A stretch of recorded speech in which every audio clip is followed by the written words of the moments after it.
Rachael Oniga a mụrụ nwaanyị a n'abalị 23 nke ọnwa Mee 1957 na-Eku nke dị na steeti Delta. Ọ gụrụ akwụkwọ praịmarị na sekọndịrị ya na-Eku, otu obodo dị na steeti Delta, mgbe ebe ọ na-enweta First School Living Certificate na West African Senior School Certificate ya tupu ya agawa mahadum, mgbe ebe ọ na-enweta nzere degree. Rachael Oniga bidoro ime ejije n'afọ 1993 dịka ọ gbachara alụkwaghịm.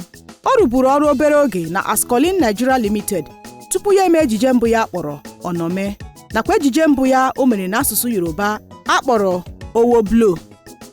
A matara ya nke ọma dịka o mechara ejije akpọrọ Memorial Hospital. O mere ejije karịrị 200 n'ọnụọgụgụ. Ha gụnyere Sango, Senator, Memorial Hospital, 30 Days in Atlanta, Kada Rider, Agony of a Mother, Died Wretched, Super Story, Owoblo, Passion of Mind na ọtụtụ ndị ọzọ.